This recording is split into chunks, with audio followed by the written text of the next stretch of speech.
empezamos. Ajá. Hola, buenas tardes. Damos inicio a la mesa 7 que está organizada dentro de la Semana de Medio Oriente y el Norte de África. Esta mesa va a girar en torno al tema del colonialismo, género e islamofobia, violencias estructurales y resistencias culturales transnacionales. En esta ocasión tenemos la dicha de tener la presencia de Juan David Echeverry, de Oriana Ramírez, de María Angélica Arce Mora y de Marlene Hernández Morán, que nos estarán compartiendo un poco de sus temas de investigación. Pues si les parece, vamos a iniciar con la primera ponencia, titulada Más allá del conflicto, entendiendo la lógica estructural del asentamiento israelí. Juan David Echeverry, voy a dar una pequeña semblanza, es candidato a doctor en Ciencias Políticas y Sociales por la Universidad Nacional Autónoma de México, de la UNAM, maestro en Estudios en Relaciones Internacionales por la Facultad de Ciencias Políticas y Sociales de la UNAM y licenciado en Historia por la Universidad de Antioquia, en Medellín, Colombia. Ha sido profesor titular de la asignatura de Medio Oriente también en la Facultad de Ciencias Políticas y Sociales y docente en la Universidad EAFIT, Colombia, así como ha sido tallerista y seguirá siendo tallerista en cursos extracurriculares de la Facultad de Ciencias Políticas y Sociales. Actualmente forma parte del taller de estudios sobre Medio Oriente en la UNAM y es parte también del grupo de investigación en historia moderna y contemporánea de la Universidad de Antioquia. David, mucho gusto. Perfecto, Si muchísimas quieres gracias hablar. Mónica por la presentación. También agradezco mucho a las compañeras que me acompañan hoy en la mesa.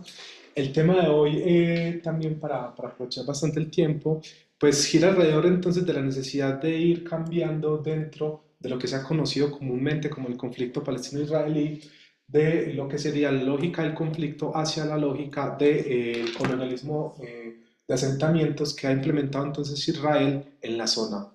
Entonces, de alguna manera, pues bajo toda esta circunstancia actual de genocidio, pues hay que decir entonces que todas las dinámicas que se están presentando no son producto de un mero azar o no son consecuencias de un conflicto entre dos partes, sino que son la consecuencia de una ingeniería colonial concebida como una estructura que combina una administración diferencial de la vida en Cisjordania, la cual en términos de Jeff Halper llamaremos matriz de control, junto con una gestión tecnopolítica de la muerte en Gaza que denominaremos matriz de muerte. Entonces, a lo largo de la exposición, pues voy a, digamos, ir explicando estas diferencias y aquí tienen entonces una pequeña presentación de los temas que voy a tratar directamente en la ponencia.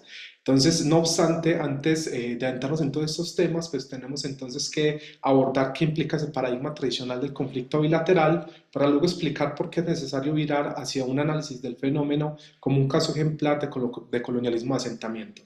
Entonces, esto implica que al abordar la relación de dominación de Israel frente a los palestinos, no debemos pensar entonces en lo que sucede como episodios puntuales o aislados, por ejemplo, la situación actual del genocidio en Gaza como un evento particular, aislado directamente, sino cómo se ha instalado entre toda la Palestina histórica una estructura que se va adaptando con el tiempo, destinada a asegurar la dominación sobre los palestinos, el desplazamiento de la población local de la tierra y las instancias de poder y la fragmentación de los asentamientos palestinos como una garantía de no retorno a cualquier escenario anterior a la ocupación. Entonces, de esta forma, es imperativo cuestionar el paradigma del conflicto bilateral porque, pues, pese a su supuesta neutralidad, bajo el argumento de que presenta a los dos bandos y a las dos narrativas que componen el conflicto, presentándolas entonces como simétricas en origen, legitimidad y responsabilidad, sobre la configuración actual de la cuestión palestina, pues vamos a ver entonces que esto es bastante complejo, bastante difícil de sostener y, digamos, es lo que vamos a tratar de resolver durante toda la ponencia. Entonces, primero abordar un poco entonces cuáles son los límites de este paradigma del conflicto. Entonces, el discurso de la bilateralidad nos va a decir entonces que dentro de lo que es la configuración política internacional, pero también incluso en los propios imaginarios de la gente, en la diplomacia actual, este conflicto se describe entonces como una forma, bueno, llamar conflicto a la cuestión palestina se describe como una forma neutral de abordar el problema y digamos de pensar entonces dos proyectos nacionales con igual derecho sobre la tierra y con una responsabilidad paralela en el desarrollo de lo que se describe entonces como un conflicto, ¿cierto? Sin embargo, pues lejos de ofrecer neutralidad, vamos a ver que este paradigma va a servir más como un mecanismo con una profunda simetría colonial que parte del origen mismo del proyecto del sionismo político en la Palestina histórica. Y precisamente para abordar un poco por qué, digamos, desde esos orígenes se puede rastrear el colonialismo asentamiento, quise traerles algunas frases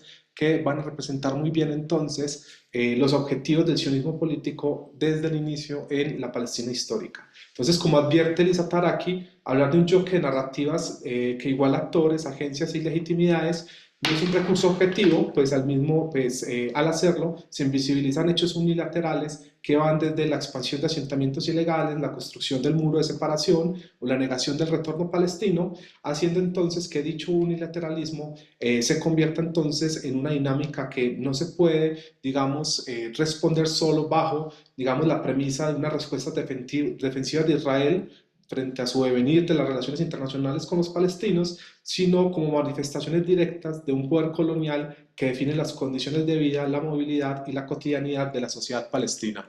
Y precisamente para hablar de esto, de este unilateralismo, quise traer un poco la evolución entonces del crecimiento de los asentamientos ilegales de colonos en Cisjordania y cómo en plenos momentos de auge de las negociaciones, pues estamos viendo directamente esos crecimientos más allá de lo que comúnmente se habla de intransigencia palestina, entre otras cosas, en esos procesos, ¿cierto? Para argumentar entonces su fracaso. Entonces, de este modo, el paradigma de conflicto no solo despolitiza esa dominación que se está ejerciendo por parte de Israel, sino que además legitima la partición como un desenlace presentado como natural e inevitable, y entonces con esto la noción de partición concebida para abordar entonces contextos marcados por disputas intracomunitarias ha sido usada como un mecanismo para separar poblaciones y poner fin a tensiones entre dos o más comunidades, siendo trasladado este concepto al caso palestino bajo el entendido entonces de que la realidad palestina corresponde a estas lógicas directamente como pudo pasar, por ejemplo, en la división de la India y Pakistán en su momento, ¿cierto?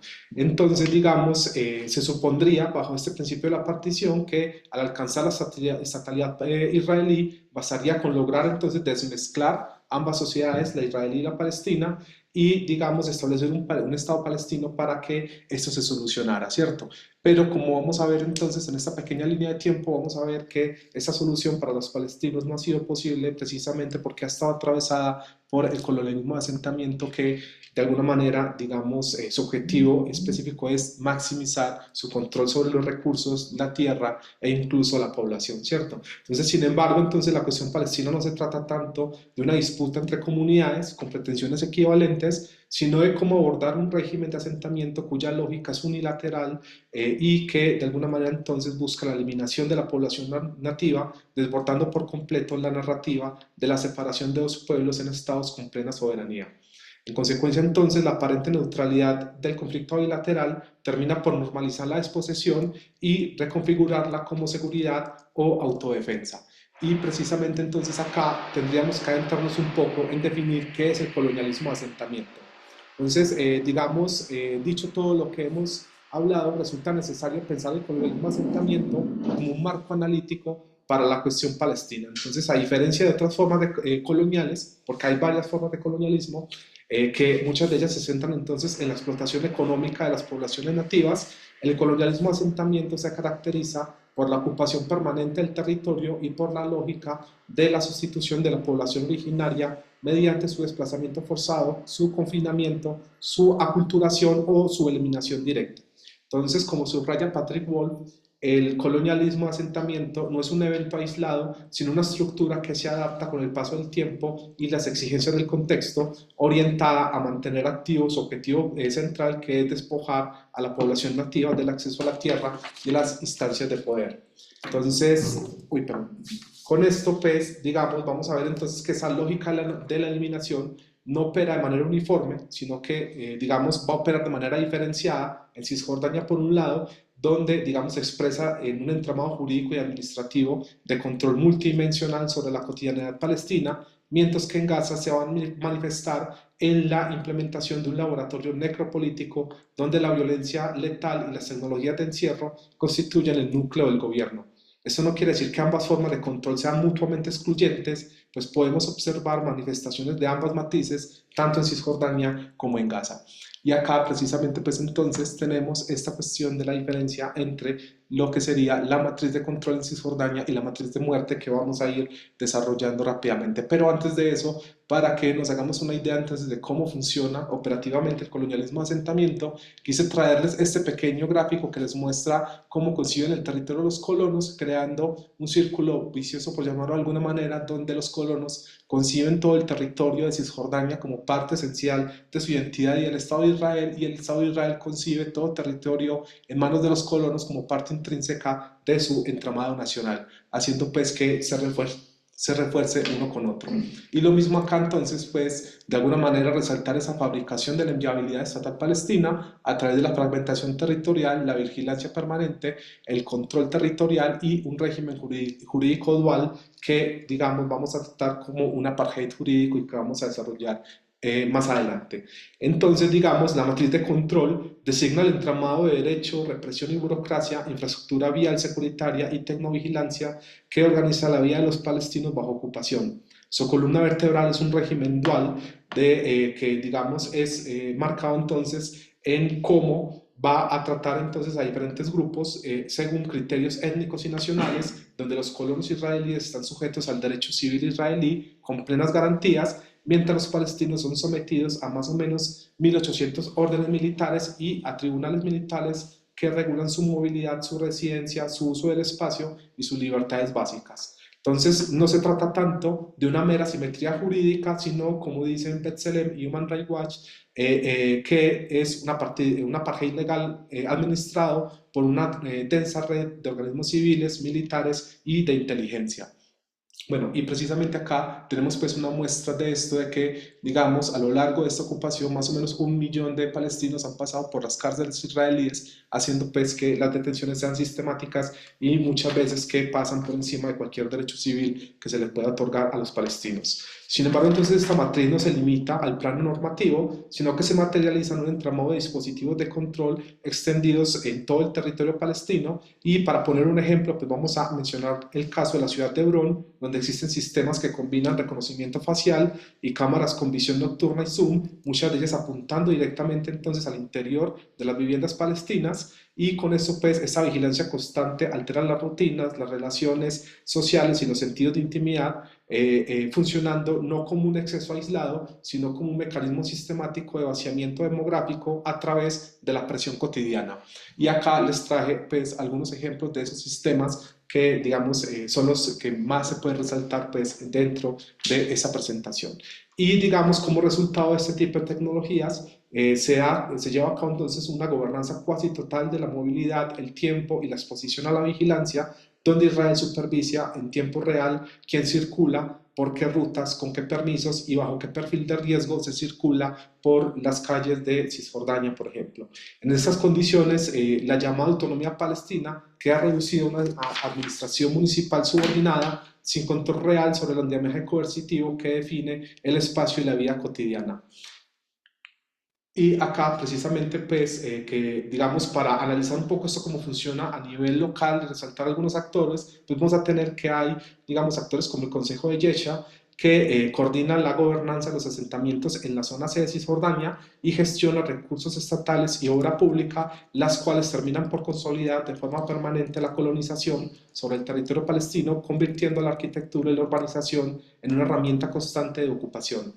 aunque existen muchos más ejemplos de este tipo de organizaciones estatales y no estatales enfocadas en la desposesión de la población palestina.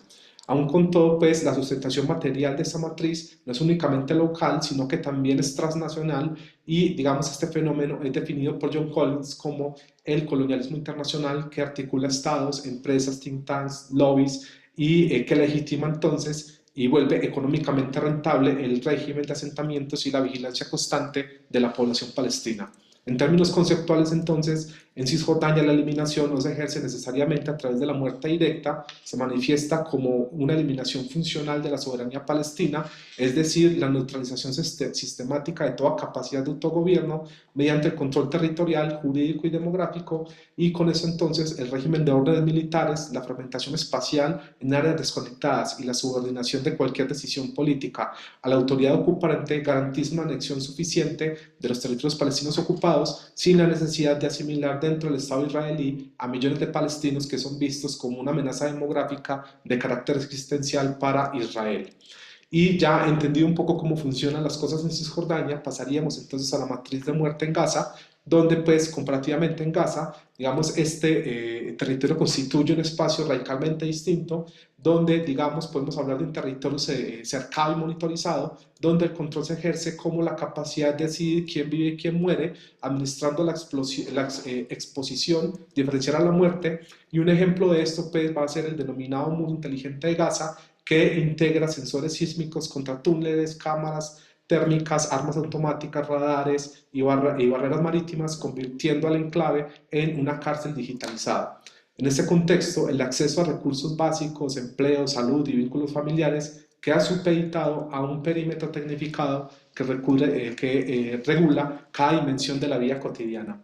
Y precisamente pues acá, digamos, si bien pues esta es una parte, vamos a ver que toda esta infraestructura que añade tecnologías de vigilancia intrusiva como Pegasus, que permite entonces un espionaje total de los teléfonos, extracción masiva de datos a detenidos civiles, con el resultado de que, digamos, colapse la confianza social y, digamos, se expanda el miedo y la autocensura como formas de control indirecto. Entonces, sin embargo, pues el verdadero salto cualitativo de esto va a ser que en materia de dominación, digamos, simplemente lo que se ha denominado los algoritmos letales. Vamos a hablar de dos de ellos, pero hay varios. Sería uno de ellos el programa Lavender, que utiliza para la identificación masiva de supuestos combatientes, que se combina a su vez entonces con Gospel, destinado a decidir el momento del ataque, regularmente cuando las personas están en sus hogares, y digamos que marcan un punto de inflexión en las formas de violencia dentro de Gaza, porque pues para, digamos, contextualizar, vamos a ver que en los primeros días del genocidio en Gaza, esa inteligencia artificial llegó a clasificar a más de 37.000 personas como objetivos militares con un margen reconocido de error del 10% y con una validación humana de apenas segundos, y el resultado de todo esto fue entonces miles de muertes de civiles, incluidos mujeres y niños, lo que se ha descrito entonces como un experimento letal con inteligencia artificial. Y acá, pues entonces, un poco, digamos, hay que decir que esas tecnologías no surgen en el vacío, sino que son desarrolladas por unidades especializadas del aparato de seguridad israelí en estrecha colaboración con empresas del complejo militar industrial, y de este modo entonces los territorios palestinos ocupados se convierten en vitrinas de prueba donde se ensayan ilegítimas capacidades represivas que luego son exportadas a nivel global, incluidos países de América Latina, incluyendo entre ellos México y Colombia. Y dentro de eso, pues vamos a ver que en este sentido Gaza va a encarnar la lógica, la necropolítica planteada por Achille Mbembe, en donde, digamos, se puede entender como la instrumentalización de cuerpos racializados como laboratorio para la innovación securitaria digital. Y precisamente para ejemplificar eso, pues podemos hablar desde lo que sería el asesinato masivo de periodistas, también resaltar que Israel se ha convertido en el segundo mayor carcelero del mundo después de Irán, y vamos a ver entonces también que vamos a tener consecuencias totalmente dramáticas dentro de Palestina, dentro de Gaza, perdón, en donde pues vamos a tener cientos de miles de muertos, millones de desplazados, una hambruna provocada, entre otras dinámicas que pues constituyen esa dinámica de genocidio. Entonces, digamos, ambas lógicas se articulan en una sinergia estratégica en donde la matriz de control en Cisjordania reduce la política palestina a una gestión doméstica sin soberanía, mientras que la matriz de muerte en Gaza destruye los soportes materiales de la vida, normaliza la letalidad selectiva y actualmente la violencia masiva genocida como herramienta de gobierno. Y para ello entonces todo este entramado se sostiene en una base material de poder que articula economía, seguridad y política, y digamos todos esos intereses se consolidan van consolidando entonces la excepción como normalidad y convierten la ocupación en un negocio rentable y en un laboratorio exportable de técnicas de dominación. Así, mientras estos matices de dominación sigan operando, ningún proyecto institucional de corte estatal podrá dar lugar a una soberanía palestina real, y, digamos, en ese escenario, cualquier propuesta de solución de los dos estados que no desmonte dichas estructuras termina por no eliminar la subordinación del pueblo palestino, pasando solo a perpetuarla bajo otras formas de dominación. Y yo con esto finalizaría. Muchísimas gracias.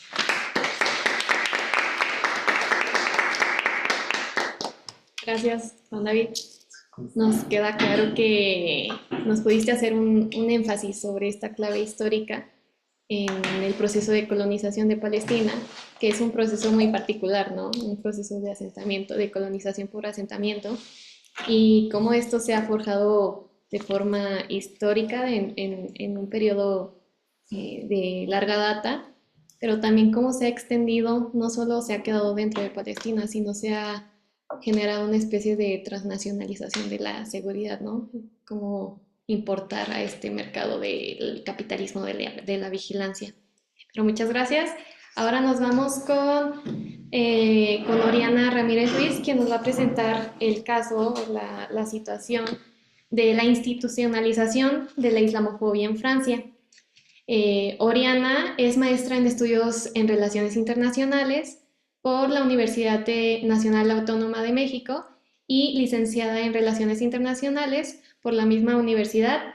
Realizó una estancia de investigación en la Universidad Complutense de Madrid en el grupo de análisis sobre el Islam en Europa y ha participado en diversos congresos y seminarios nacionales e internacionales, incluyendo este, y cuenta con diversos diplomados sobre derechos humanos, perspectiva de género y no discriminación. Entonces, Oriana, te cedo la palabra. Muchas gracias. Bueno, antes que nada, agradecer a todos y a todas por estar aquí, a la Semona por la organización de este evento. Y bueno, la ponencia del día de hoy la titulé La institucionalización de la islamofobia en Francia. Esta ponencia deriva de mi tesis de maestría que acaba de concluir. Y bueno, el objetivo de esta ponencia en particular es analizar la acción de las mujeres contra la institucionalización de la islamofobia, ejemplificada con la ley contra los separatismos promulgada en 2021 por Emmanuel Macron, desde el marco del feminismo postcolonial. Para iniciar, bueno, hablo un poco sobre qué es lo que entiendo como islamofobia al feminismo postcolonial, entendiendo claro que, bueno, la islamofobia tiene un largo debate respecto a cuáles son las implicaciones, respecto a cuáles o cómo se podrá definir a este concepto. Y en ese sentido, bueno, yo tomo que es como un tipo de racismo, pero que tiene como base una visión orientalista. De acuerdo a diferentes autores que revisé para el desarrollo de mi tesis, muchos concuerdan que pues, es un tipo de racismo antimusulmán, pero que va a estar con diferentes intersecciones de religión, clase, etnia. Por eso no podría ser únicamente o no podría considerarse solamente como un tipo de racismo, sino que también considero tiene esta visión orientalista debido a que pues se asume, claro, que se desprende desde una visión de supuesta superioridad occidental sobre el oriente, ¿no? En ese sentido, considero que también la islamofobia, bueno, va a ser o para que se pueda dar este fenómeno, va a tener una racialización de las personas y que van a existir ciertas condiciones dentro de las dinámicas sociales, particularmente de estas sociedades occidentales, y al mismo tiempo va a ser el Estado el que va a permitir la legitimación de la islamofobia. Por su parte, y también como para comprender cuál fue o hacia dónde me dirijo con esta exposición, tomo como base o tomo como marco teórico el feminismo postcolonial, que bueno, recordando un poco, es esta relación de poder dentro del conocimiento. Mohanty lo especifica particularmente dentro del discurso feminista occidental, que va a legitimar la dominación de los cuerpos de las mujeres no occidentales. Aunque Mohanty especifica en su artículo Under Western Eyes, primero sobre las mujeres del tercer mundo, y después de la revisión que le hizo ese artículo, adopta una nueva clasificación, por así decirlo. Considero que esta parte de los cuerpos de las mujeres no occidentales, ejemplifica un poco mejor a lo que me refiero respecto a esta posición binarista orientalista que retomo en todo mi trabajo de investigación. Al mismo tiempo, bueno, el feminismo postcolonial y Mohanty específicamente considera que es la colonización a partir de este fenómeno que va a establecer esta relación dicotómica entre las mujeres occidentales y las mujeres no occidentales. A estas mujeres no occidentales, entonces las va a considerar como mujeres pasivas, sin agencia, que deben ser salvadas, y que este va a ser un discurso que va a retomar el feminismo mainstream, blanco, también a lo que yo nombro como feminismo colonial, respecto a que sigue continuando este ejercicio de dominación de unas mujeres sobre otras, ¿no? Por su parte, bueno, un poco sobre... espera, creo que no sé, creo que no estaba compartiendo pantalla. Ya. Es que como que se pausó, por eso lo volví a compartir. Muchas gracias. Sí, sí. Gracias. Ay, pero ¿por qué ya no da el... no.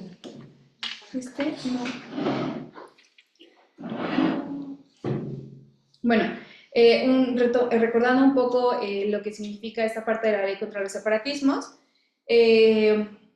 esta fue una promulgación de ley de reformas que hace Emmanuel Macron en el 2020, se anuncia en el 2020, se entra en vigor en 2021, y entre los ejes que tenía que tiene esta ley más bien, identifica estos cuatro ejes o cuatro objetivos. El primero es sobre la neutralidad respecto al servicio público para mantener los principios republicanos, y esta parte de los principios republicanos va a ser algo que se va a seguir construyendo discursivamente a lo largo de la promulgación de esta ley, pero también respecto a que puede ser rastreado fácilmente anteriormente, ¿no? Sí quiero decirlo muy claro, no creo que Macron haya iniciado la institucionalización de la islamofobia, sino que considero que existe un largo ejercicio de diferentes presidentes en diferentes periodos y de diferentes partidos para considerar que, bueno, esta institucionalización de la islamofobia no inicia con un partido o con otro, sino que podemos rastrearlo en otros ejercicios. La parte de los valores republicanos, bueno, que las asociaciones van a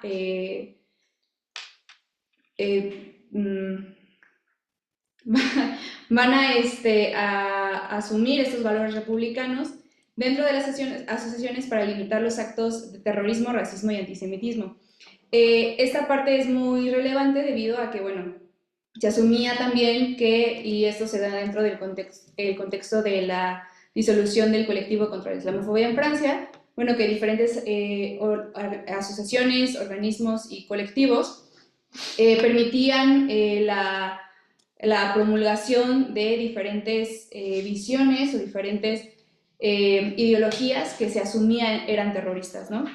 De hecho, uno de los argumentos que utilizó el Estado francés para la disolución del colectivo contra la islamofobia en Francia fue justamente que, bueno, instruía al odio, ¿no? O sea, como que todas sus actividades derivaban al odio, toda vez que, una vez que ellos hacían foco o ponían dentro del debate público el tema de la islamofobia, bueno, los grupos terroristas o los determinados grupos terroristas por el Estado francés, pues agarraban como ese argumento, y entonces se crea un círculo vicioso para el Estado francés muy curioso, ¿no? Por así decirlo. También los valores republicanos, a través de esta ley, se asumía que se iba a recuperarlos a través de la emancipación. Por su parte, también es la asistencia obligatoria en las escuelas, hacía el fin a la educación en casa. Bueno, pues considerando que, y pongámonos un poquito en contexto, las personas, las niñas musulmanas tienen que quitarse el hijab para poder asistir a clases, toda vez que la ley del 2004 y la ley también del 2000, sobre todo la ley del 2004, pues prohíbe a las personas, a las mujeres asistir a espacios públicos a nivel básico con el hijab. Esto orillaba a que muchas personas pues decidieran que estudiaran en casa. Con esta ley obliga a todas las niñas a ir a la escuela y por tanto quitarse el velo. Y también promulga la instauración de un Islam francés. Este Islam francés se refería a que no podían existir imames de otros países, asumiendo que, bueno, su presencia llevaba a la injerencia extranjera, ¿no? Sobre todo de Arabia Saudita, que eran los principales imames que estaban en este país. Entonces, Macron asume, o el Estado asume, que a través de únicamente establecer un Islam francés, pues permitía la restauración de los valores republicanos. A partir de ello, bueno, rastreo algunas manifestaciones contra la islamofobia y contra esta ley. Principalmente, o las que están aquí, es contra la ley contra los separatismos. Estas manifestaciones, se dan en 2021, previo a la entrada en vigor de esta ley. Se dan principalmente entre febrero y marzo, y bueno, esta movilización digital que también rastré, que se da entre abril y mayo, que es una movilización de internet prácticamente, con el hashtag prácticamente no toques mi hijab, ¿no? Retomo entonces cuáles son algunos de los testimonios que están en estas manifestaciones, considerando claro que estos testimonios los recuperé de ciertos medios de comunicación. Me parece bastante interesante y cabe recalcarlo, bueno, que la mayoría son testimonios de mujeres. Y creo que el que digan o que se comuniquen los testimonios de las mujeres también hablan de una visión que sorprendentemente existan mujeres que se están manifestando, ¿no? O mujeres musulmanas que se estén manifestando en contra de esta ley. En este sentido, bueno, tenemos este testimonio que es de Nur, de 39 años, que asistió a la manifestación del 14 de febrero del 2021 y dice: no formo parte de ninguna asociación, pero vine a exigir el fin de la discriminación contra los musulmanes que se ha agravado desde los atentados del 2015 y nos piden ser ciudadanos como cualquier otro. Y creo que para entender justo también un poco de este testimonio, vale la pena recordar que fue en el 2020 cuando se inicia el proceso de disolución del colectivo contra la islamofobia en Francia, que bueno, también se asume que a lo mejor todos los colectivos de personas musulmanas pues tienen alguna relación con grupos terroristas. Entonces creo que también por eso es importante lo que Enoch dice, no formo parte de ninguna asociación, pero hoy estoy aquí para exigir esta discriminación, para exigir el cese a esta discriminación. Y también esta segunda parte que dice que nos impide ser ciudadanos como cualquier otro, porque claro, aunque se asuma que se asumiría, o desde mi posición yo asumiría que cualquier persona que nace en un país es de cierta nacionalidad, podemos ver que en Francia en Francia y en muchos otros países occidentales, pues se da esta parte de las segundas o terceras o cuartas o quintas generaciones, que en realidad lo único que hacen es perpetuar pues esta exclusión. Este segundo testimonio que dice también el colectivo IOP, que se dio el 14 de marzo, hemos visto lo que se hizo con el CCIF, el colectivo, por motivos islamófobos, y tememos que se vuelva sistémico.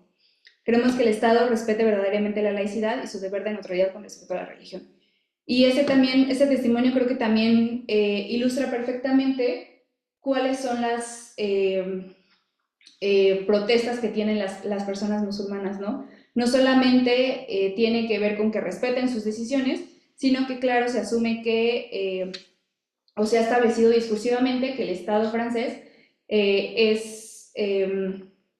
no puede ser compatible con el Islam, ¿no? Y en realidad, o la laicité es incompatible con el Islam a comparación de otras religiones, pero en realidad habría que preguntarse si se utiliza a la laicité como esta separación estricta entre el Estado y la Iglesia, esa neutralidad que debería tener el Estado respecto a las religiones, o si no más bien es una herramienta discursiva que se usa para legitimar esa discriminación sistemática.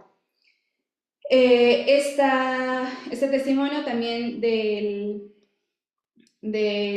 un colectivo de Montpellier que dice: existe el riesgo que la ley consolida la institucionalización de la islamofobia. Y para mí creo que la institucionalización de la islamofobia más bien ya está, al haber diferentes leyes, en el sentido que la ley es el máximo, o la promulgación de una ley es el máximo establecimiento o normalización de una actividad social. Entonces, al haber este tipo de leyes, creo que ejemplifica perfectamente que ya existe una institucionalización, ¿no? Una discriminación sistemática.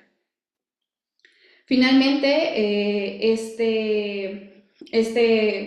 testimonio que rescato de esta movilización digital, que dice que era sobre no tocar el hijab, que dice: nuestro objetivo es claro, impedir la aplicación de leyes represivas, discriminatorias e islamófobas. Queremos que se nos considere con individuos con nuestros propios derechos. Queremos que dejen de tomar decisiones por nosotros, ¿no? Y también considero que ejemplifica perfectamente bien todas estas paradojas dentro del discurso francés respecto a que, bueno, se asume que las mujeres que usan hijab pues deben ser salvadas porque existe este Islam que las oprime, pero también no se les considera como personas propias que pueden tener agencia y tomar sus propias decisiones.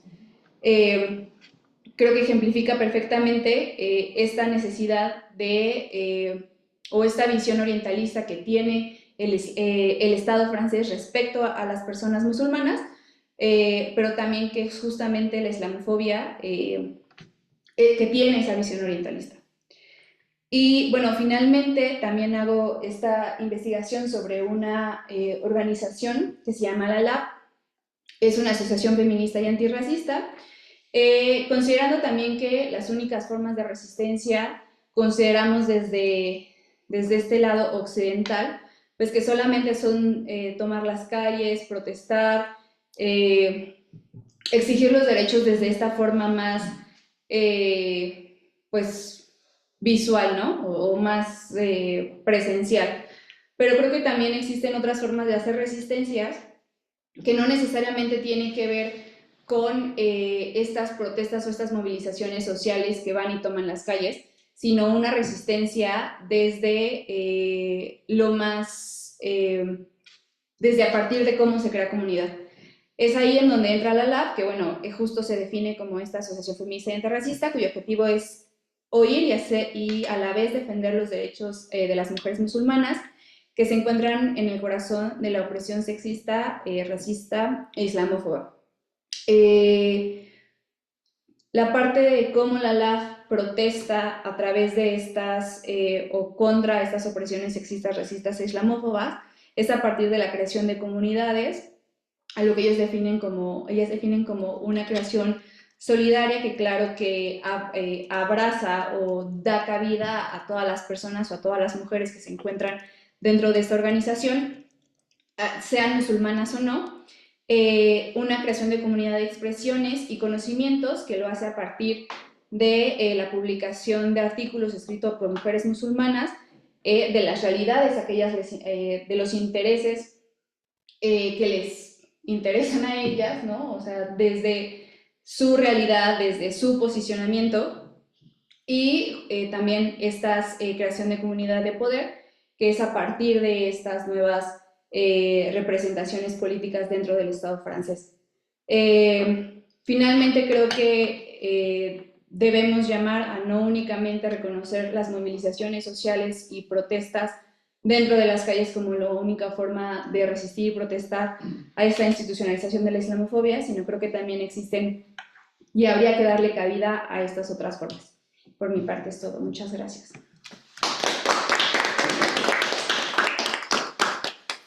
Gracias, Oriana. Es muy interesante cómo haces este encuentro o desencuentro entre los diferentes feminismos y cómo abordar un problema a partir de un feminismo no quiere decir que se está librando de todas las formas de opresión, e incluso a veces resulta contraproducente, se están replicando estas formas a partir del feminismo occidental hegemónico. Y también esta cuestión de las retóricas republicanas y el uso de las estigmatizaciones estructurales para replicar, reproducir y reforzar las relaciones de dominación y por ende también excluyentes y xenófobas a cierta población, que en muchas ocasiones es la población colonizada, históricamente colonizada. Entonces, muchas gracias, Oriana. Vamos a seguir con la siguiente exposición. La siguiente exposición se titula La situación de la mujer en Irak, retrocesos, avances y desafíos después de la invasión militar de 2003, que va un poco por la misma línea. María Angélica Arce Mora fue embajadora en retiro, es embajadora en retiro, licenciada en Relaciones Internacionales por la ENEP Aragón, con maestría en Relaciones Internacionales y doctorado en Ciencias Políticas y Sociales por la Facultad de Ciencias Políticas y Sociales de la UNAM. Ingresó al Servicio Exterior Mexicano en 1981, donde se desarrolló una destacada trayectoria diplomática durante más de 4 décadas, que me voy a permitir dar un poco una pincelada de lo que ha caminado María Angélica. Se desempeñó en la misión permanente de México ante los organismos internacionales en Ginebra, Suiza, en la misión permanente de México ante las Naciones Unidas en Nueva York y la Embajada de México en Suecia. Ocupó cargos en la Secretaría de Relaciones Exteriores como directora para Asuntos de Canadá en la Dirección General para América del Norte y también fue analista en la Dirección General para América Latina. Fue jefa del Departamento para Asuntos de Desarme y directora para organismos internacionales en la Dirección General para el Sistema de las Naciones Unidas y también fungió como directora general en la Subsecretaría de Relaciones Exteriores y presidenta de la Comisión de Personal del Servicio Exterior Mexicano. Y si no fuera poco, también fue embajadora de México en Nueva Zelanda, que fue concurrente ante las Islas Marshall, y en Marruecos, concurrente también para la Costa de Marfil, Guinea-Bissau, Malí y Senegal. Y pues ya con este gran avance me voy a permitir cederle la palabra a María Angélica. Muchas gracias. Qué bueno que estamos llevando a cabo esta mesa redonda sobre temas que merecen ser abordados con mayor profundidad y esperemos que los estudiantes, después de escucharnos, muestren un renovado interés en lo que son los temas de Medio Oriente. En este caso me voy a referir a la situación de la mujer en Irak antes de la invasión militar de 2003, lo que ocurrió en los últimos 22 años y cómo se encuentra la población femenina en el Irak actual. A manera de introducción, quisiera señalar que aunque Irak alcanzó su independencia del Reino Unido en 1932, al igual que sus vecinos, continuaron bajo la influencia política y económica de este país y de otros, como fue el caso de Francia, a los cuales se agregó Estados Unidos, en particular después de la Segunda Guerra Mundial. Así vemos una presencia constante y una injerencia externa del orden mundial, ya fuera durante el periodo de hegemonía de la Pax Británica en el siglo XIX o posteriormente de la Pax Americana a partir de 1945. Y esta injerencia externa ha sido la raíz de los conflictos en la región de Medio Oriente a lo largo del siglo XX y en lo que va del presente siglo, destacando en primer lugar la lucha sobre el control del petróleo, pues ha sido un factor fundamental para el desarrollo industrial y la expansión del capitalismo en su fase de globalización. Saddam Hussein encarnó la figura de un líder desafiante del orden mundial. Llegó al poder en Irak en 1979 y, persiguiendo el objetivo de asumirse como líder regional, llevó a cabo una guerra en contra del reciente régimen revolucionario de Khomeini en Irán en 1980. Esta guerra concluyó en 1988. Un poco tiempo después, para recuperarse de las pérdidas económicas de dicho enfrentamiento, Hussein invadió Kuwait en este conflicto que duró unos meses entre 1990 y 1991. Y aquí vemos otra vez la injerencia del orden mundial, destruyendo los planes bélicos de Hussein con la Operación Tormenta del Desierto bajo el liderazgo de Estados Unidos. Se obtuvo la retirada militar de Irak del territorio invadido y como castigo se le aplicó un régimen de sanciones aprobado por el Consejo de Seguridad de Naciones Unidas para prohibir la venta de armamento y tecnología con fines militares para este país. Pero lo más grave de todo fue la imposición de este control de las exportaciones de petróleo de Irak, lo cual tuvo consecuencias negativas en el nivel de vida de la población civil, especialmente de las mujeres y la infancia. En un informe de Human Rights Watch se señala que tras la Guerra del Golfo de 1991, muchos de los pasos positivos que se habían dado para mejorar el estatus de las mujeres y las niñas en la sociedad iraquí se revirtieron debido a una combinación de factores legales, económicos y políticos. El factor político más importante fue la decisión de Hussein de abrazar las tradiciones islámicas y tribales como herramienta política para consolidar su poder. Las mujeres y las niñas se vieron afectadas de manera desproporcionada por las consecuencias económicas de las sanciones a las cuales ya me referí, provocando carencias en acceso a alimentos, atención médica y educación. A manera de ejemplo, y según datos de la UNESCO, en 1987, el 75% de las iraquíes estaban alfabetizadas, en contraste con el año 2000, cuando este porcentaje se redujo al 25%. Antes de las sanciones, las mujeres ocupaban los primeros puestos de la región en materia de formación académica y trabajaban en casi todos los sectores.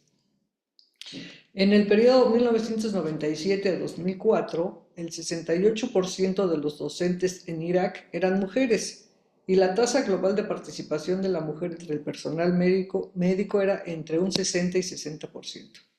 Igualmente, antes de la invasión militar en 2003, las mujeres representaban el 46% de los empleados del sector público y eran las principales proveedoras de servicios y de beneficios sociales en la salud y la educación.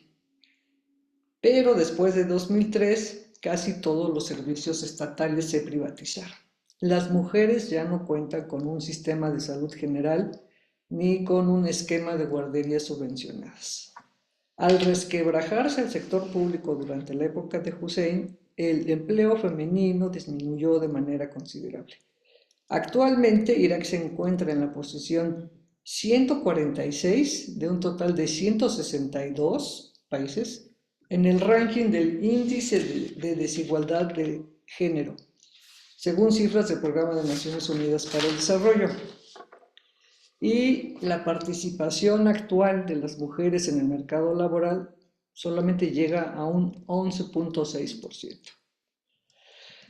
Como resultado de todas estas carencias acumuladas y de todos los daños cuantiosos en la infraestructura de Irak y la lenta recuperación de las instituciones en ese país, en octubre de 2019 hubo movimientos populares en Irak para protestar contra el régimen y las secuelas de la invasión militar, además de los cuantiosos daños por el combate a las acciones terroristas del Estado Islámico en Irak y Levante, que también se conoce como ISIS o Daesh, que intentó establecer un califato en gran parte del territorio de Irak, el cual fue derrotado en 2017 con una combinación de fuerzas militares de Irak, pero también de Estados Unidos y otros países de la OTAN. Y a raíz de esto surgieron nuevos grupos de la sociedad civil, como la Organización de Mujeres por la Libertad en Irak, la Red de Mujeres Iraquíes y redes informales, también de mujeres, para solicitar cambios políticos y sociales. Ahora, hay que mencionar que la labor de estas organizaciones no es sencilla. Aquí tenemos que, en el caso de la Organización para la Libertad de las Mujeres en Irak, es la única que gestiona refugios para mujeres víctimas de violencia doméstica y trata en el país fuera del Kurdistán iraquí, pero ha sido criminalizada por ejercer su labor de apoyo. Incluso el gobierno iraquí interpuso una demanda en su contra para impedirles su derecho legal a actuar. En cuanto a la red de mujeres iraquíes, trabaja en favor de los derechos feministas, sobre todo de las minorías, ya que desde su experiencia señalan que la violencia contra las mujeres es muy alta, se les mata fácilmente y el suicidio femenino también es un tema preocupante. Y esto se ha agravado desde la pandemia del COVID-19. Y como datos, en 2022 se registraron 17.438 casos de violencia y una manera de pues, tratar de solucionar este grave problema fue la creación, con el apoyo de Naciones Unidas, de una red nacional que se conoce como Mujeres Mediadoras por la Paz, que incluye a 32 voluntarias que trabajan en todo el territorio iraquí, básicamente para promover el papel de las mujeres en la construcción de la paz y resolución de conflictos en comunidades locales. Ahora, ¿cuáles son algunos de los desafíos que enfrentan las mujeres en Irak en estos momentos? Un tema es el retroceso en la condición jurídica y social, ya que se aprobaron enmiendas a la ley del Estatuto Personal, que es una ley que data de 1959. Pero en 2024 hubo, aunque ya había habido intentos en el pasado, los cuales fueron rechazados, tanto por oposición política de algunos partidos, pero también por la labor de estos grupos feministas. Pero desafortunadamente, en fines de 2024, el Tribunal Supremo Federal iraquí aprobó unas enmiendas en el sentido de que se reduce la edad mínima para contraer matrimonio. Anteriormente era de 18 años, pero ahora incluso se permite que haya matrimonios de menores, niños y niñas, hasta a partir de los 9 años. Entonces esto es un retroceso terrible que va en contra de los compromisos firmados por Irak en el contexto de la Convención sobre los Derechos del Niño y la Convención sobre la eliminación de todas las formas de discriminación contra la mujer. Entonces, esto es un tema de gran preocupación entre la comunidad de países donantes y se han hecho peticiones reiteradas, sobre todo de países europeos, para que se eliminen esas enmiendas a esta ley de estatuto personal. Entonces, por otra parte,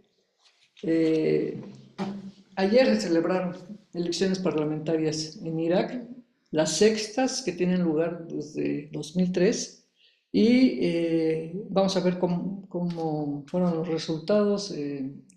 Aparentemente van a salir las primeras informaciones sobre resultados un poco más en firme la próxima semana, pero se espera que por primera vez haya participado un partido político de mujeres que se creó recientemente. Se llama el Partido de Mujeres Al-Mawada. Este término en árabe, Al-Mawada, significa compasión, amor y respeto. Este partido tuvo que esperar obtener su licencia oficial después de 2 años de estar trabajando. Y bueno, esperemos que puedan tener algún tipo de representación en el Parlamento, el cual según la ley, un 25% debe ser otorgado a mujeres, de un total de 329 miembros. En las anteriores elecciones de 2021, de esos 329, alcanzaron puesto 96 mujeres. Pero bueno, vamos a ver ahora en estas elecciones y esperemos que aumente el número. También hace como un mes salieron las cifras del primer censo general de población y vivienda, el cual ubica una población en Irak de 45 millones de habitantes, aproximadamente un 60% son mujeres, lo cual es lógico por todas las pérdidas humanas durante la resistencia a la invasión militar después de 2003 y después todo el combate a las acciones terroristas del Estado Islámico en Irak y Levante. Son muchos los desafíos que tiene Irak, el gobierno en particular en lo que son sus políticas públicas de atención a estas necesidades urgentes de salud, educación, empleo, vivienda. Y el informe del Programa de Naciones Unidas para el Desarrollo de este año ubica a Irak en el lugar 126 de un total de 193 Estados miembros de Naciones Unidas. O sea, Irak ocupa el lugar 126 en el índice de desarrollo humano. O sea, está realmente muy abajo. Y este último informe ubica a Irak en el lugar 148, nuevamente de un total de 193, en el índice de desigualdad por género. Bueno, entonces esperemos que con la formación de un nuevo gobierno, en el transcurso de las próximas semanas, se pueda seguir instrumentando tanto la Estrategia Nacional para las Mujeres Iraquíes, que fue lanzada en 2023 y es de 2023 a 2030, y también la Estrategia Nacional para combatir la violencia contra las mujeres y las niñas. Ojalá se pueda llegar a resultados concretos para proteger a mujeres y niñas de todas las formas de violencia, potenciando su autonomía mediante la educación, la formación profesional, la facilitación de su acceso al mercado laboral y su participación en la vida pública y política. Entonces, pues seguiremos dándole atención a este tema y esperemos que este nuevo gobierno tenga la sensibilidad política de que no puede seguir retrasando la atención pública a estas urgentes carencias de un sector muy importante de la población iraquí. Gracias. Muchas gracias, doctora Angélica Arce. Creo que muy pocas veces se aborda cuáles son las implicaciones de los procesos de intervención y ocupación militar desde una perspectiva de género, ¿no? Y desde una perspectiva de género también no hegemónica, y creo que nos está dando muchas luces sobre qué es lo que tenemos cómo abordar estos problemas.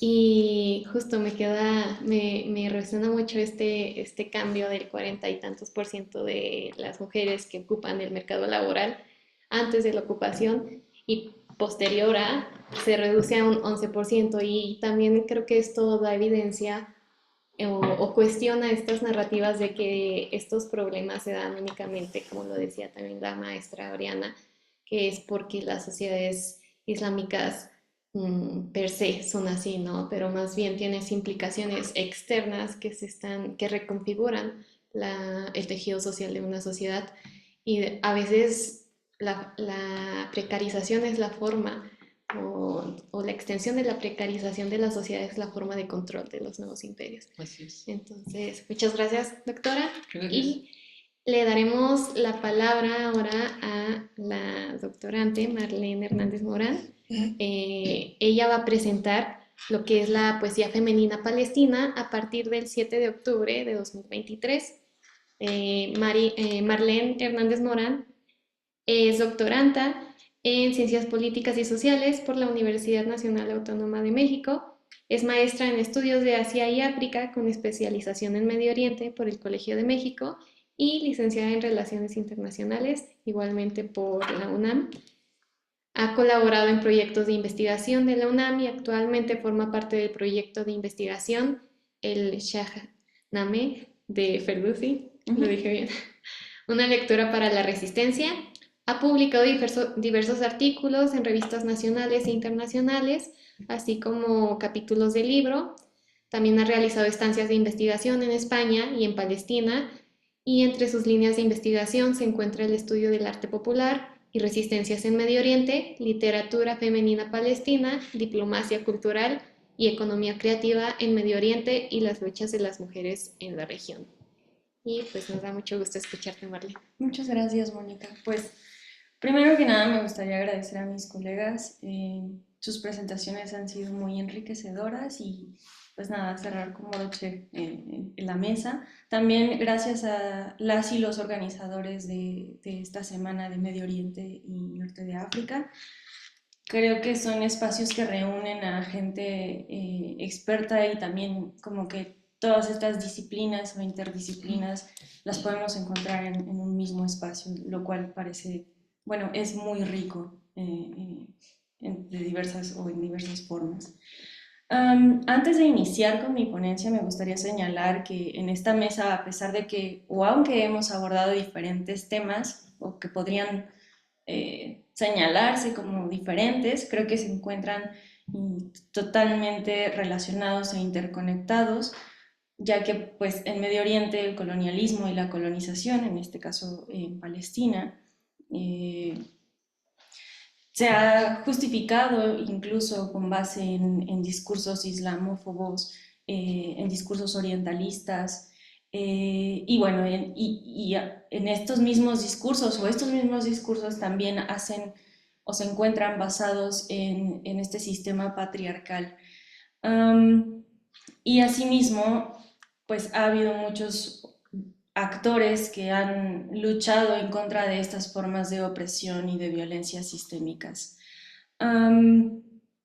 Por lo que, bueno, yo me voy a concentrar en otro tipo de resistencias que están fuera de la institucionalidad, que, bueno, a veces llegan, o los procesos ya institucionalizados o en las instituciones suelen llegar porque ya hay como toda una actividad fuera de estos espacios, en las escuelas, en las calles, y creo que también deben ser retomados. Y bueno, incluso también como la cuestión cultural, que es a la que yo pues he dedicado mi trabajo en los últimos años. Ahora bien, he titulado esta ponencia como Poesía Femenina Palestina a partir del 7 de octubre del 2003, no por el temor a nombrar el genocidio, que claramente lo es, sino porque no me parecía prudente decir a partir del genocidio del 7 de octubre, porque da a entender que el genocidio inició en esta fecha, ¿no? El genocidio en Palestina pues se remonta desde hace casi, o incluso más, en algunos, de acuerdo con algunos autores, 80 años. Pero tomé este punto de partida o esta fecha porque el 7 de octubre sí puede ser considerado como un punto de inflexión para el pueblo palestino, así como lo fue la Nakba, este proceso de 1947 a 1949, cuyo punto álgido fue en 1948 con la creación del Estado de Israel, también como lo fue la Nakba en 1967, posterior a la guerra muy comúnmente conocida como los 6 días, a la primera y segunda intifada o intifada al-Aqsa en 1987 y el año 2000 respectivamente, y entre otros eventos que pues no vamos como a ahondar en este momento, pero que esos acontecimientos pues sí marcaron un antes y un después, no solamente en las luchas o en la lucha nacional, en la lucha palestina nacional, sino también en las expresiones simbólicas en torno a estas luchas y también en torno a la propia ocupación y al genocidio en Palestina. Entonces, pues estos y otros acontecimientos y procesos, específicamente yo lo llamaría más bien el recrudecimiento del genocidio y la guerra en la Franja de Gaza desde el 7 de octubre del 2023, pues trastocan básicamente todas las esferas de la vida, privada, pública, o sea, trastocan la rutina, la política, la toma de decisiones, la economía, y como les decía, pues también la forma en que las personas se expresan de forma, podría llamarles estéticas, pero en general simbólicas. Tampoco me pienso meter en qué es arte y qué no, en qué podría ser considerado un poema o qué no, porque también las personas en Palestina nos han demostrado que pueden romper con ciertos cánones que nosotros a veces tenemos muy bien estudiados o conceptos muy bien desarrollados que nos vienen a tirar trabajos. Y ahorita les comentaré que justo un poco eso en mi proyecto de maestría. Yo, bueno, ya les platicaré un poco, pero todo este bagaje conceptual teórico, bueno, aquí las mujeres vinieron a decir, no, no, no, no lo hacemos así.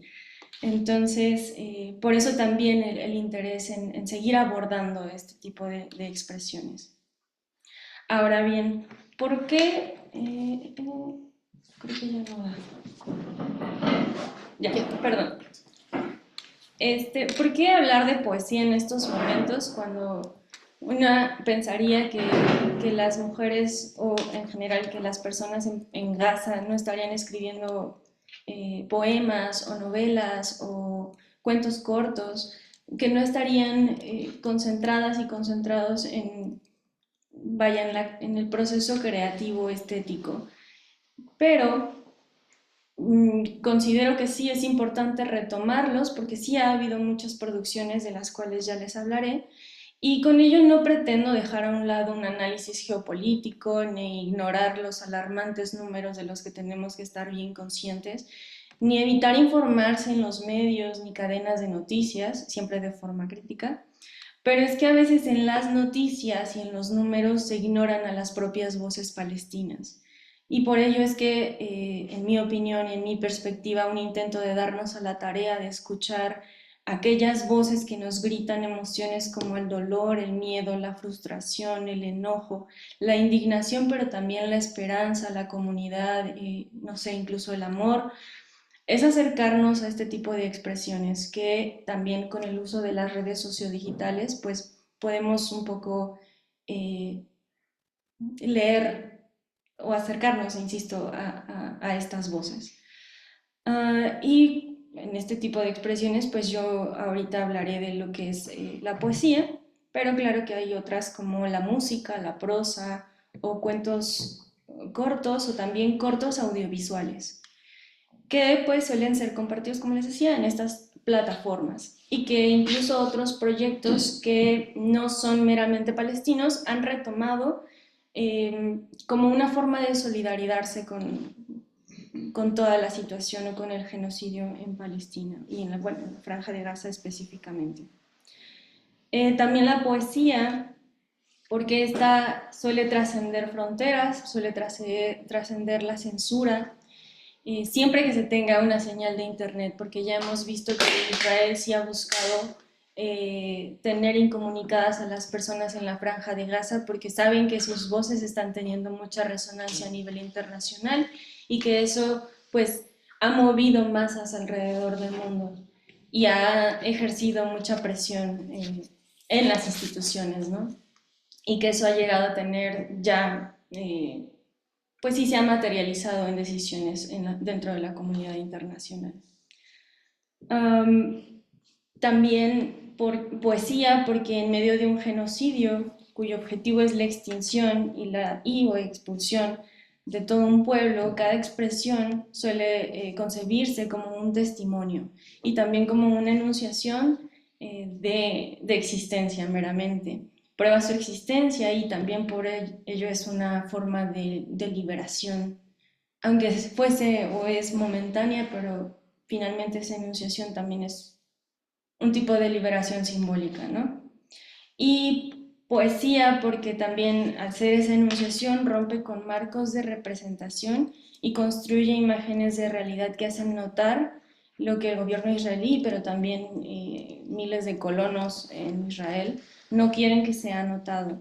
Es decir, el lenguaje también crea estas imágenes que irrumpen con el orden que Israel está o continúa como reproduciendo para justificar sus acciones. Y es poner en escena a través del lenguaje y a través de las palabras la experiencia del genocidio, la resistencia y la convicción de liberación. Aquí un poquito como retomando ideas de Rancière, de la construcción de la imagen como esta irrupción de lo policial o de este sistema que enmarca qué es lo visible o lo invisible. Pues aquí el pueblo palestino sí ok, se me pasó darle para acá. Se me fue como la idea, pero pues el pueblo palestino sí rompe constantemente con esos marcos de representación de lo que sí debe ser representado y de lo que no debe ser representado, ¿no? También en el caso palestino, pues ha refutado ideas que, como les mencionaba, yo llegué a desarrollar en mi tesis de maestría sobre que en el proceso creativo literario, pues es necesario tener ciertas condiciones, como lo es un capital cultural, como lo es un capital económico, es decir, si no se tienen cubiertas las necesidades más básicas, pues cómo es posible ponerse a escribir un poema, o ponerse a escribir una novela o dirigir una película. Pero como les decía, aquí las y los palestinos refutaron esa idea y todo ese bagaje o este constructo teórico y conceptual. También que había, o esta idea de que había que tener una habitación propia, como lo mencionaba Virginia Woolf, pues tampoco es cierto, porque hay veces que ni siquiera hay una habitación ni estas condiciones para dedicarse a este proceso creativo, ¿no? Entonces, por eso sí me parece pues muy importante retomar este tipo de, mm, pues de expresiones y de procesos que finalmente también conforman una resistencia cultural y simbólica. Ahora, ¿por qué decidí concentrarme en las mujeres cuando a hombres, mujeres, niños, niñas o infancias y ancianos están siendo asesinados por igual?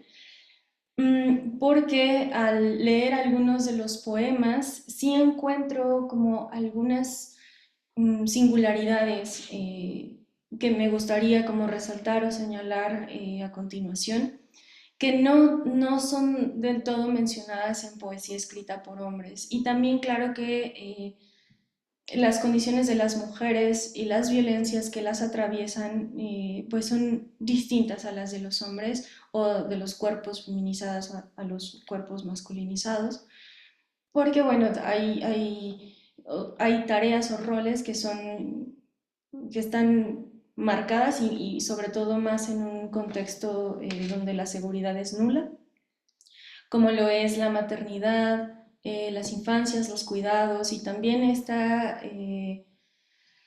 como transmisión oral de la memoria y de la cultura. Entonces, en estos poemas y en general como en otros más, yo veo estos temas como una constante con las mujeres y no tanto a veces con los hombres que suelen tratar más cuestiones específicamente de las bombas, pero también un poco de la diplomacia. Suelen incluso hacer poemas más, podría llamarle elocuentes o más trabajados o algo así. A veces las mujeres no están tan concentradas en hacer este tipo de cosas. Prefieren expresar lo que realmente les está importando sí, como sus preocupaciones. Y también me gustaría pues mencionar algunos nombres de poetas, mujeres, Hiba Abunada, Asil Jari, Hin Huda, Besan Natil, muchas de ellas ya han sido asesinadas. Nur Zwirki, Mariam Yiyasi, perdón, Manal Miqdad y Hiba Maqud. Muchos de estos textos se escribieron originalmente en árabe y por eso también me gustaría reconocer el trabajo de personas que se han dado a la tarea de traducir algunos de estos textos, como lo es el mismo Ustaz Shadi Rohana, que él es profesor de árabe en el Colegio de México. En este pequeño compendio titulado Contra el apagón, Voces de Gaza durante la guerra en curso, en este pequeño compendio, el Ustaz Shadi Rohana recoge algunos de los poemas que encuentra en diferentes redes sociodigitales y principalmente en dos sitios de los que ya les hablaré un poquito más adelante, porque quiero como darle un pequeño espacio a estos sitios. Y como les decía un poco, puse algunos fragmentos que sí hacen mención a estas temáticas de las que ya les mencionaba. Les voy a leer estos tres fragmentos rápidamente. El primero es de Manal Magdid. Dice, ya está traducido obviamente al español: no encuentro por delante ningún cuento para contarles a mis hijos, y en honor de separar el pasado del porvenir, tampoco detrás lo encuentro. Érase una vez, ya es un cementerio, pero debo contarles algún cuento, y lo empiezo con será, una vez será. El siguiente de Hiba Abunada, ya ella también fue asesinada. Te protejo, te prometo, con la sonrisa de algún chiquillo capaz de mirar la ruta del cohete antes de que se estrelle. Y finalmente de Hiba Zahut, vi la aldea de la que vengo, Istud. Fue mi tía Alia, la que nos juntaba y nos contaba sobre la tierra de mi abuelo, los naranjales y las temporadas de cosecha. Y bueno, continúa este poema. Si se dan cuenta, pues estos temas sí están presentes, como les decía, la maternidad, las infancias, es decir, ver el conflicto desde los ojos de una infancia, de un niño o una niña. Los cuidados y también la tradición oral, es decir, la tía Alia era la que contaba esta vida del abuelo o de los tíos, ¿no? También, y es mencionado en este libro que les comento, varios de los poemas han sido escritos o recuperados en sitios web, como este de Nur Swirki, que, bueno, les leeré tanto en árabe como en español. Al-yam alayya betkuli معقول بيدنا لا ساعيش والله أحيانا اشتقنا للبيت أحيانا عيلة من خمس أفراد وأب وبنت وولد وبيت. Hoy Alia me ha preguntado: mamá, ¿es posible que nuestra casa todavía esté viva? Sí, por Dios, echamos de menos nuestra casa. Somos una familia de 5 personas, una madre, un padre, una hija, un hijo y una casa. Siendo pues el hogar también un elemento muy importante como que de esa familia, pues no sé si llamarla únicamente nuclear, pero de ese ambiente familiar. Y un poco también el pensar en familia y en comunidad que hay un posible retorno a estos hogares. Ok. Ahora bien, sobre estos sitios, varios de los poemas fueron sacados de aquí, que es Ras Story. Solamente están en árabe, pero como les decía, personas se han dado a la tarea de traducir. Pero si no, también lo que podemos hacer a veces es únicamente meter el link en Google Translator y ahí también ir, obviamente no va a ser una traducción pues muy fiel, pero finalmente cuando tenemos estas limitaciones es válido, tomando en cuenta que a veces aquí nos podemos acercar más a los hechos o a las personas que pues acercándonos a los medios de comunicación occidentales. Otra más, y que aquí sí hay traducciones, de hecho, si ven en las diapositivas, hay en árabe, inglés, español, francés, turco, etc., es Gaza Passages, o pasajes a través del genocidio, y pues aquí están varios de los poetas, las y los poetas que han incluso documentado, ¿no? No necesariamente escribiendo en poesía, también prosa y también solamente documentando lo que están viviendo día a día. Y pues yo les como invito a revisar estos sitios, pues les reitero como para tener ese acercamiento a qué es lo que podemos aprender de esa escritura. Y también como que rescatar y que esas voces no se pierdan entre tanto caos o entre tanta noticia o entre tantos números, y también el poder difundir este tipo de cosas. Como les decía, básicamente se me rompieron los constructos de la tesis de maestría porque hasta un libro fue publicado en este año, de hecho, por Diana Shams, que se titula Different Kind of Motherhood, What It Means to Be Woman o A Woman in Gaza. Y en este libro se retoman pues los elementos que ya les había mencionado, que es la maternidad, que son los cuidados, que es qué se les va a decir a las nuevas generaciones si es que se les permite vivir, ¿no? Ya como lo mencionaba mi colega Juan David, básicamente Israel administra la vida y la muerte del pueblo palestino. Entonces ya este libro lo pueden comprar, pueden acceder a él, está traducido, entonces pues nada, o sea, un libro con poemas, con cuentos, o sea, de eso se compone este libro, ha sido publicado en medio de este escalamiento, de esta guerra y de este genocidio.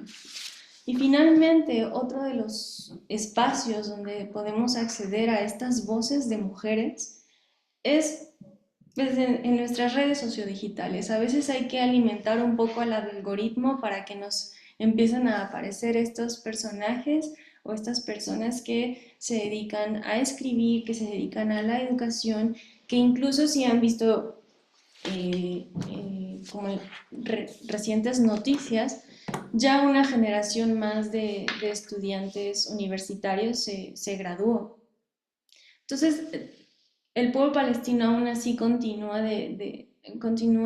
o trata de continuar con su vida, de que el genocidio no les corte totalmente como, pues, insisto, como su vida o sus aprendizajes, o tratar de que ese sumud sí tenga como estos frutos, o que la firmeza del pueblo palestino no sea resquebrajada por el genocidio en curso. Entonces, bueno, ya finalmente les invito a revisar este libro, a buscar estos sitios e incluso a buscar otros más, a escucharlas, a leerlas y a mantenernos igual receptivas y receptivos.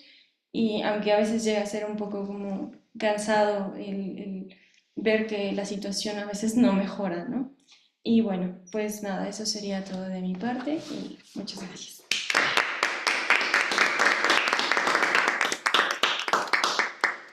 Muchas gracias, maestra Marlene, por cuestionar estas y poner sobre la mesa las métricas que se han posicionado como universales para calificar a algo como como arte o como no es arte, como las concepciones dicotómicas que todavía estamos muy arraigados a partir de las formas de estudiar las diferentes sociedades. Y también se me vino mucho a la mente el término de transdisciplinariedad, que es como el opuesto a la multidisciplinariedad que utilizamos mucho en el campo de las relaciones internacionales, donde incorpora incluso las sabidurías que no vienen del ámbito de la academia y cómo las hace ver y las posiciona como formas históricas de haber adquirido conocimiento y cómo se sigue produciendo conocimiento a partir del ámbito no académico. Pero muchas gracias también por darnos estos impulsos y estos empujones para seguir viendo a las voces palestinas por lo que son y por lo que siguen siendo. O sea, no solo dar por hecho que sí están vivos y ya, sino de que siguen resistiendo y que todo acto de poder conlleva un acto de contrapoder. Pero muchas gracias, maestra, y pues estamos a contrarreloj, entonces voy a proceder a darle gracias una vez más a la Semana de Medio Oriente y el Norte de África por hacer posible este encuentro, estos encuentros que se han llevado en los días anteriores y por hacer posible esta mesa. También les agradezco a Juan David Echeverry, a Oriana Ramírez Ruiz, a María Angélica Arce y a Marlene Hernández Morán por estar el día de hoy con nosotros. Muchas gracias. Muchas gracias. Gracias.